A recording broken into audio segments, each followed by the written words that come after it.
الصفحة اللي بعد كده نكمل مع بعض، بيكون في عندنا الدرس الثالث والرابع. بيبدأ معايا بالسؤال الأول، بيقول هنا climbing mountains is a dangerous sport. بعد كده بيقول the word dangerous means not. طيب تسلق الجبال ده رياضة خطيرة. بيسألك بقى، بيقول لك هنا كلمة dangerous اللي هي معناها خطير، دي معناها ايه؟ طيب دي بتساوي عندي unsafe اللي هي غير آمن، حاجة خطر يعني. السؤال اللي بعده بيقول لي هنا the antonym of the word outside. خلي بالك antonym يعني عكس أو مضاد.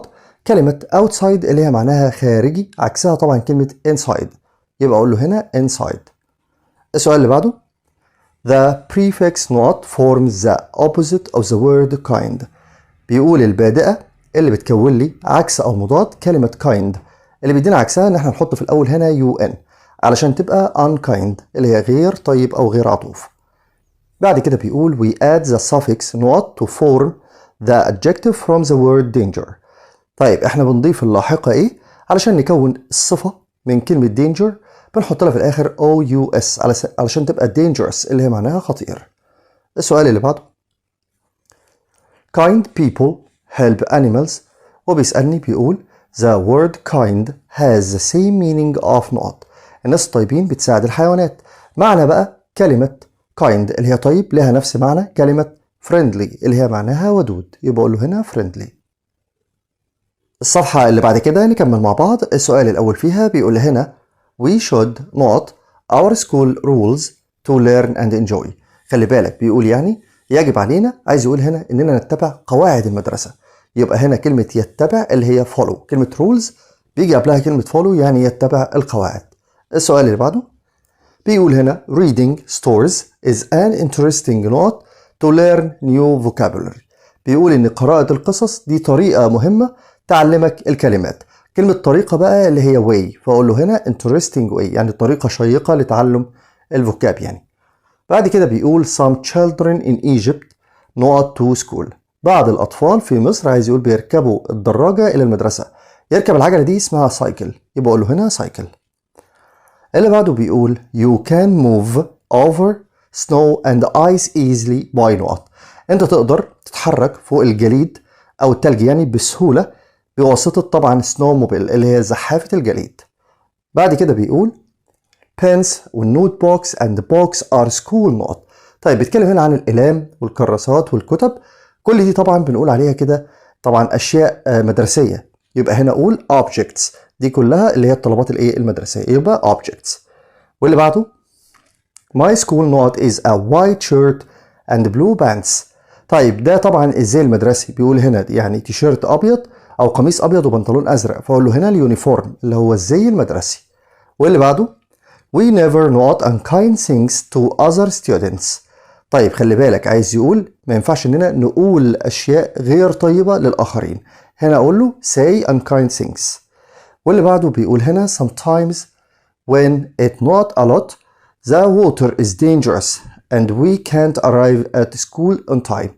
احيانا بقى لما عايز يقول ان هي بتمطر بغزارة، في مطر كتير يعني، المية دي بتكون خطر وكمان بتخلينا ما نوصلش في الوقت المحدد، يبقى هنا عايز الفعل اللي هو يمطر اللي هو rain، فاقول له it rains. السؤال اللي بعده بيقول هنا the not from Cairo to أسوان takes about 10 hours. طيب بيقول ان الرحلة من القاهرة لأسوان بتستغرق حوالي 10 ساعات. الرحلة بقى اللي هي journey، يبقى له the journey. السؤال اللي بعده بيقول لي buses والcars والtrains and the motorbikes are forms of not. يعني الأتوبيسات والعربيات والقطارات كل دي طبعا من أشكال أو وسائل المواصلات.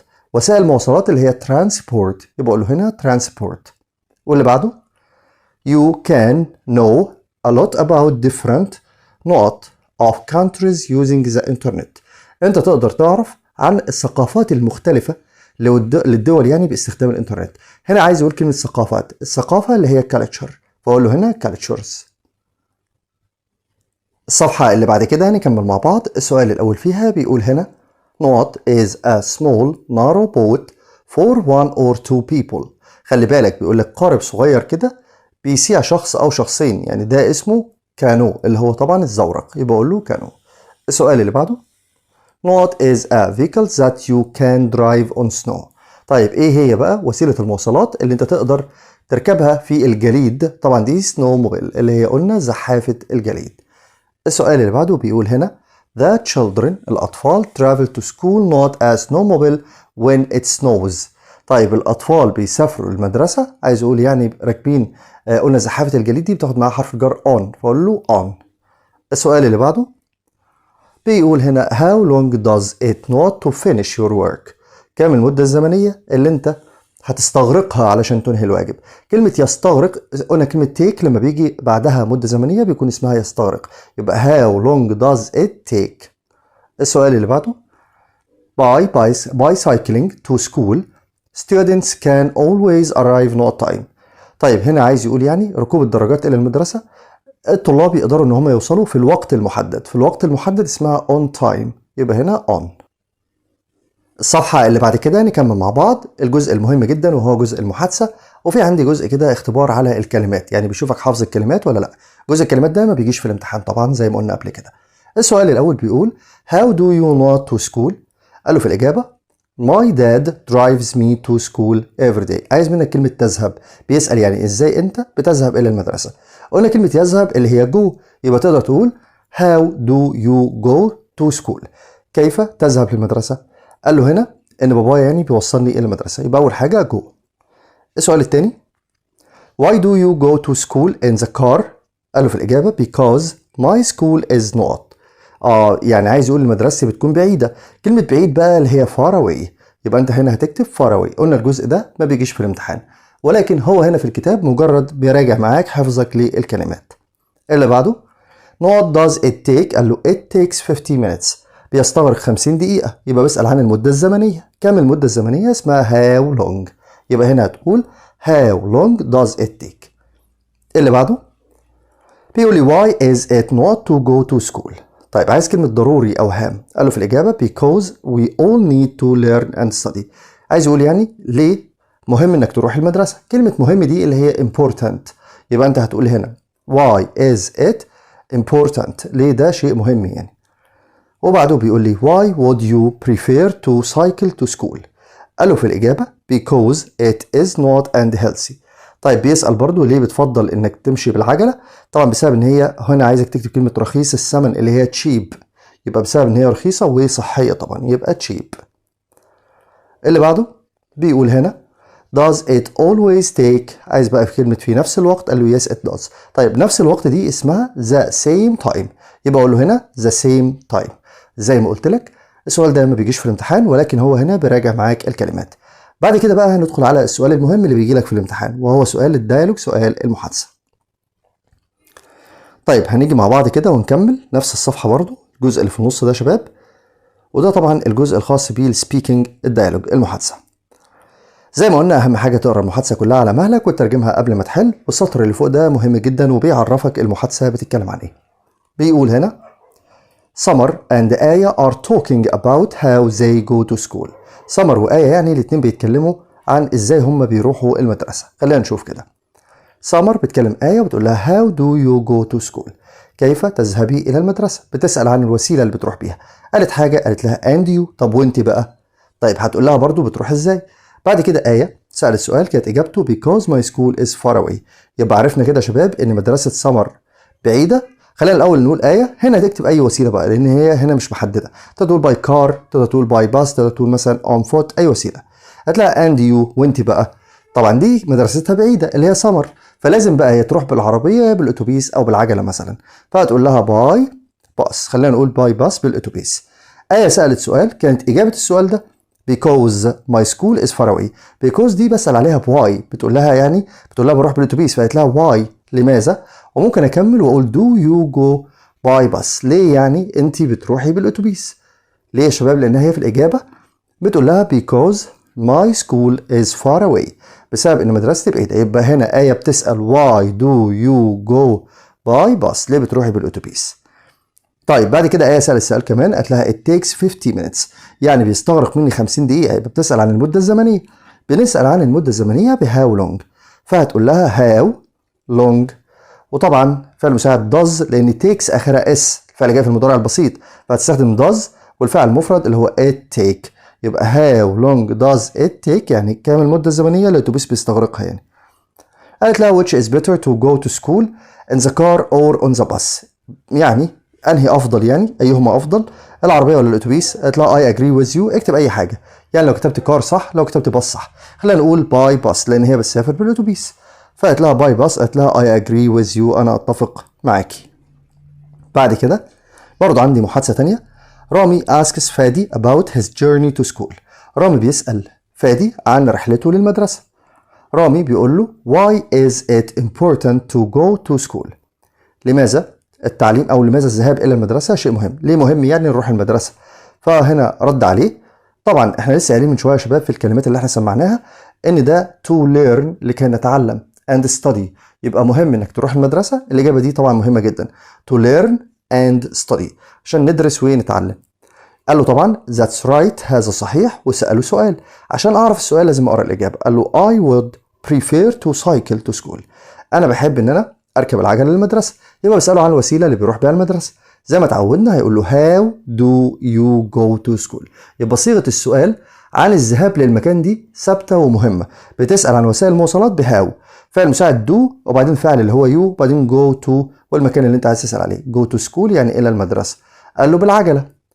رامي سأله سؤال كانت الإجابة because it's cheap and healthy. زي ما قلنا هنا بيسأل قال له because يبقى بيسأل بإيه؟ بواي لماذا؟ ليه يعني بتروح بالعجلة؟ قال له عشان هي رخيصة وصحية. تقدر هنا تكتب واي بس كده وتكون صح. يعني بيقول له بتسافر بإيه؟ قال له بالعجلة. قال له ليه يعني؟ قال له عشان رخيصة. قال له is it dangerous or safe؟ طبعا is يعني هل بيقول له هل هي آمنة أو خطيرة فهنا ممكن يقول له yes أو يقول it is safe على طول لأنه بيخيره هل هي أمان ولا خطيرة ف it is safe. وبعد كده بيقول له does it always take the same time؟ طبعا تقدر تقول yes it is. هل هي بتستغرق نفس الوقت؟ تقول له أيوة يعني. الصفحة اللي بعد كده نكمل مع بعض بيكون في عندنا جزء الأسئلة الخاص بالقواعد. السؤال الأول بيقول هنا my mother wants to buy meat. بعد كده بيقول so she went to the north. بيقول ان ماما عاوزه تشتري لحمه لذلك هي ذهبت الى طبعا محل الجزاره. قلنا قبل كده الوظيفه لما نحط لها ابوستروفي اس في الاخر بتتحول الى المكان نفسه اللي هو المحل نفسه يعني. What is your not favorite subject؟ قال له في الاجابه she likes science. بيسال عن اخته عايز يقول ايه هي ماده اختك المفضله. هنا عايز اس الملكيه. طيب الاخت دي مفرد فاحط لها ابوستروفي اس فاقول sisters favorite subject مادتها هي المفضله يعني.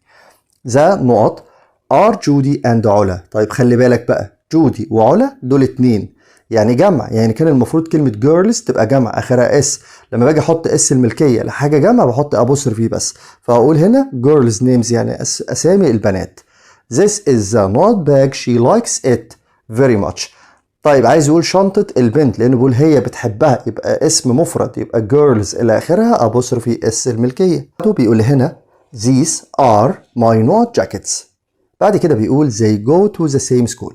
خلي بالك بقى هنا بيتكلم عن حاجة جمع عايز يقول الجواكت بتاعت اخواتي. ليه؟ لان بعد كده بيقول they go هم ذهبوا يبقى هم دول جمع يبقى كانت مفروض تبقى brothers فحط لها ابوستروفي بس للجمع ابوستروفي اس الملكية للجمع.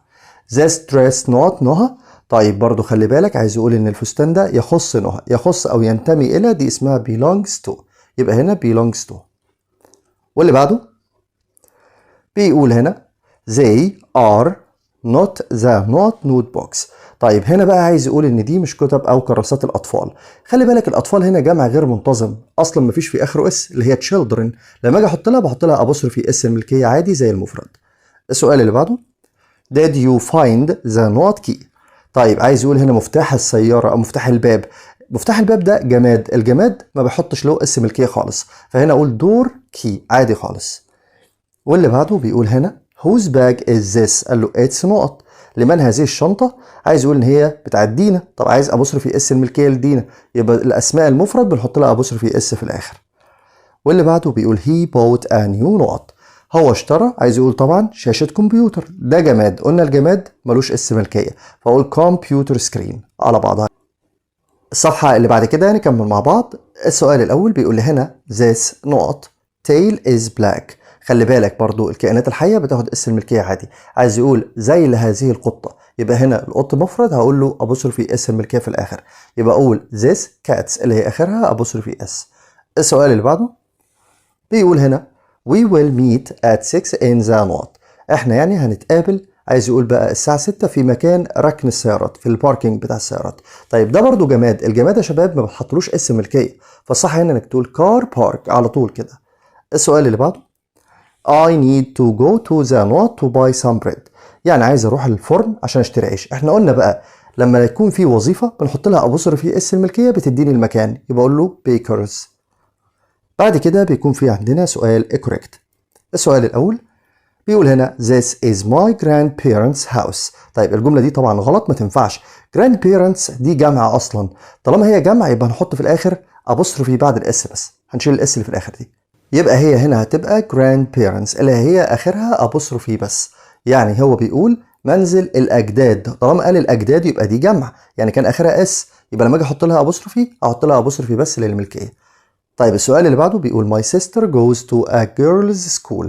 نفس الكلام برضو، هي بتروح مدرسة البنات، البنات أصلا المفروض تبقى جمع، يعني هنا لما تيجي تحط بقى هتحط أبوستروفي بس طالما الكلمة آخرها اس، فهتقول لي هنا الأبوستروفي في الآخر.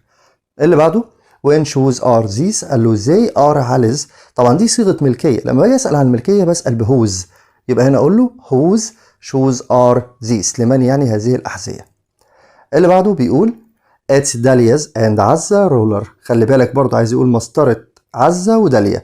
قلنا لما يكون في اسمين يا شباب وعايز احط اسم الملكية بحطها للاسم التاني، يعني اسمين بيملكوا حاجة واحدة، فباجي على الاسم التاني واحط ابوستروفي اس. اما الاولاني اللي هو داليا هسيبها زي ما هي، يبقى داليا اند عزة، وبعد كده في الاخر احط بعد كلمة عزة ابوستروفي اس الملكية، بقول المسطرة بتاعتهم هما الاثنين. اللي بعده بيقول لي This is علي's phone it's new. طيب علي ده اسم علم مفرد، لما اجي احط له احط ابوستروفي اس، عايز اقول تليفون علي، يبقى هنا اقول علي الاول وبعدين بعدها ابوستروفي اس الملكيه. اللي بعده I fixed the car's engine. طيب عايز اقول بقى محرك السياره، خلي بالك دي جماد، محرك السياره اصلا ما ياخدش اس ملكيه خالص، يبقى هتقول لي هنا car بس كده من غير اي ابوستروفي اس. We buy medicine at the chemist. طيب برضو هنا عايز المكان، يبقى اقول له chemists، احنا بنشتري الدواء من الصيدليه. قلنا المكان لما بنحط في الاخر ابوستروفي اس بتتحول للمكان، يبقى chemists. واللي بعده بيقول لي this is هالس ويب سايت، ده اسم علم مفرد يبقى ياخد ابوستروفي اس في الاخر طالما ما بينتهيش باس، يبقى تقول لي هاله وبعدين ابوستروفي اس. بعد كده بيقول whose pen is that، قال له اتس علي's، طبعا ما ينفعش، احنا قلنا ما اسمهاش هو از، اسمها هوز على بعضها، اما اللي مكتوبه دي هي هو از. these are my brother sunglasses. طيب بيقول ان دول يعني نظارات اخواتي، خلي بالك او اخويا، يبقى هنا اقول له brother وبعدها في الاخر كده احط ابوستروفي اس الملكيه، عايز ينسب النضاره لاخويا فاقول له هنا brother وبعدين احط ابوستروفي اس في الاخر. الصفحه اللي بعد كده نكمل مع بعض زي ما اتعودنا، بيكون في عندنا اكسرسايز على الدرس الثالث والرابع، واللي بيبدا معايا بسؤال مهم جدا وهو سؤال الليسن، سؤال نص الاستماع. السؤال ده هو عباره عن نص صغير، النص ده نقراه كويس جدا دلوقتي ومن خلال اللي انت هتسمعه هتبدا تختار الاجابات اللي قدامك دي. طيب نبدا نقرا النص بتاعنا. بيقول هنا My school is far from my house، وبعد كده بيقول I cycle to school every morning، وبعدين بيقول it's healthy and it makes me arrive there on time، بوصل يعني في الوقت المحدد.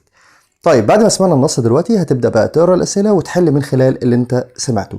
نبدأ مع بعض. السؤال الأول بيقول هنا My house is not from my house. My school is not from my house، يعني بيقول مدرستي طبعا كانت far from، بعيدة عن بيتي. السؤال اللي بعده I not to school every morning. طيب هو كان بيروح المدرسة ازاي؟ طبعا كان بيقول I cycle to school، يعني بيركب العجلة للمدرسة، يبقى رقم 2 هتبقى cycle. واللي بعده I not at my school on time. طيب أنا كنت بوصل المدرسة في الوقت المحدد اللي هي arrive. وآخر حاجة بيقول لي it's not to go to school by bike، ده شيء صحي يعني إن أنت تروح المدرسة بالعجلة. كلمة صحي اللي هي healthy. زي ما قلت لك أنت هنا بتحل من خلال اللي أنت سمعته، ما بتحلش من دماغك. بعد كده بيكون عندي السؤال التاني، هو طبعا سؤال مهم جدا جدا وهو سؤال الديالوج، سؤال المحادثة. طبعا أهم حاجة إنك أنت تقرأ المحادثة كلها على مهلك وتترجمها قبل ما تحل، والسطر ده مهم جدا وبيعرفك المحادثة بتتكلم عن إيه. Summer and آية are talking about how they go to school. سمر وآية يعني الاتنين بيتكلموا مع بعض ازاي هما بيروحوا المدرسة. خلينا نشوف كده. سمر بتكلم آية وبتقول لها how do you go to school. how يعني كيف، ازاي يعني بتروحي المدرسة. بتسألها عن وسيلة المواصلات. آية قالت لها حاجة وقالت لها and you، قالت لها I usually go to school by bus.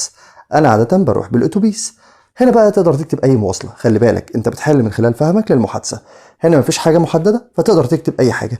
ممكن تقول لها مثلا I walk to school، وبرضه ممكن تقول by bus أو by car. اللي أنت هتكتبه هنا يكون صح. هي بتقول لها ازاي انت بتروح المدرسه. المحادثه كلها ما فيهاش حاجه محدده، فتقدر تقول مثلا باي كار يعني بالسياره. وسالتها وانت بقى، قالت لها انا بروح بالاتوبيس. بعد كده ايه سالت سؤال، قالت لها because my school is far away، بسبب ان المدرسه بعيده جدا. يبقى اكيد هنا بتسالها بتقول لها واي، ليه يعني انت بتروحي بالاتوبيس؟ قالت لها عشان المدرسه far away. آية بعد كده سألت سؤال، كانت الإجابة it takes 50 minutes، يعني هي بتستغرق 50 دقيقة. يبقى بتسأل عن المدة الزمنية. بسأل عن المدة الزمنية بهاو لونج. يبقى هتقول لها هاو لونج، وبعدين الفعل المساعد عندي اللي هو does، كم تستغرق يعني it take to get to school. كأنها بتقول كم المدة الزمنية اللي بتستغرقيها أو الطريق بيستغرقها يعني علشان توصلي إلى المدرسة. how long does it take to get to school؟ قالت لها حوالي 50 دقيقة. بعد كده قالت which is better to go to school in the car or on the bus، انك تروح بالعربية ولا بالاتوبيس ايهما افضل. كمل بقى علشان تعرف هي اختارت ايه. قالت حاجة وقالت it's faster than the bus، اسرع من الاتوبيس. يبقى هي هنا بتفضل الايه؟ السيارة. فهتقول لها in the car، لانها بعد كده بتقول ان هي اسرع من الاتوبيس. في النهاية طبعا آية هتقول لها هذا صحيح او انت محقة you are right. تقدر تكتب اي اجابة يعني you are right يعني أنت على حق أو على صواب. طيب بعد كده بقى بيكون في عندنا سؤال اختياري. السؤال الأول بيقول هنا It's important to follow the school نقط. قلناها قبل كده، من المهم أن تتبع طبعا قواعد المدرسة. كلمة قواعد اللي هي rules. السؤال اللي بعده بيقول هنا Our school is not near its نقط. المدرسة بتاعتنا not near يعني مش قريبة، يبقى هي بعيدة. كلمة بعيد بقى اللي هي far away، يبقى أقول له far away. السؤال اللي بعده بيقول هنا the man washed the نقط. الرجل غسل، عايز يقول بقى سيارة الطبيب. دي اسم ملكية. لما اجي اتكلم بقى هقول ان الدكتور بحط لها في الاخر apostrophe s علشان العربية تبقى بتاعت الدكتور. يبقى الوحيدة اللي صح عندي اللي هي دكتور's car اللي هي رقم B. الصفحة اللي بعد كده نكمل مع بعض. السؤال الأول فيها بيقول هنا she used a نقط to clean the wet table. هي استخدمت ايه علشان انها تنظف، خلي بالك، الترابيزة او الطاولة المبتلة. طالما مبتلة يبقى استخدمت طول اللي هي الفوطة. السؤال اللي بعده to نقط means to ride a bicycle، اللي معناه انك انت بتركب دراجة. قلنا دي مصطلح اسمه سايكل اللي هو يقود العجلة يعني او يسوق ايه الدراجة، يبقى سايكل. A snowmobile is one of the forms of نقط. طيب بتكلم على السنوموبيل، هو طبعا احد اشكال ترانسبورت المواصلات، قلنا بيركبوه في امريكا، يبقى اقول له ترانسبورت اللي هو بيمشي على الجليد. اللي بعده مس منى از نقط. طيب بيتكلم هنا عن شخص مفرد، عايز يقول ان هي مامة سارة، يبقى انا عايز ابوستروفي اس الملكية. طيب سارة ده اسم علم مفرد لا ينتهي باس، لما تيجي تحط له هتحط له ابوستروفي اس، فهتقول سارز ماذر، مامة سارة يعني. اللي بعده بيقول لي هنا this is not book، عايز يقول هذا كتاب فارس. خلي بالك عندي حاجتين هنا ينفعوا، رقم بي اللي هي فارس اخرها ابوستروفي اس تنفع، وقال لك كمان اللي هي رقم سي اللي هي اخرها ابوستروفي بس تنفع. هو مديني بقى الاختيار رقم دي اللي هو بي وسي، يبقى نختار الاثنين مع بعض. اللي بعده بيقول لي هنا the canoe not the children to school and home again every day. بيقول ان القارب بياخد الاطفال الى المدرسه والبيت ويرجعهم البيت مرة أخرى. طيب احنا قلنا القارب يبقى takes the children. واللي بعده بيقول هنا I hope you have not a journey. أنا أأمل إن طبعا هي تكون رحلة سهلة أو آمنة. كلمة آمن هي الوحيدة اللي تنفع اللي هي safe، يبقى أقول له هنا safe. طيب بعد كده بيكون في عندنا سؤال correct. السؤال الأول بيقول لي هنا this is علي bag. خلي بالك عايز يقول إن هي شنطة علي. طبعا علي ده اسم مفرد، فكل اللي أنا هعمله هحط له في الآخر أبوستروفي اس الملكية. هقول هنا عليس. اللي بعده that is the school's bell. طيب عايز يقول جرس المدرسة، قلنا ده جماد، الجماد ما بحطلوش اس الملكية، فهنا هقول school. واللي بعده بيقول these are my sister's shoes her name is هدى. طيب واضح ان هي بنت مفرد اخته، ليه بقى؟ لانه بيقول ان اسمها هدى، يبقى الصح انك طالما مفرد هنحط ابوستروفي اس هتقول هنا sisters اللي هي آخرها أبوستروفي اس الملكية، حذاء أخته. واللي بعده بيقول لي this bike belongs of ماهر، طبعا هي اسمها belongs to، ينتمي إلى ماهر. بعد كده بيكون عندنا سؤال paragraph، طبعا ده مجاب عنه في نهاية الكتاب.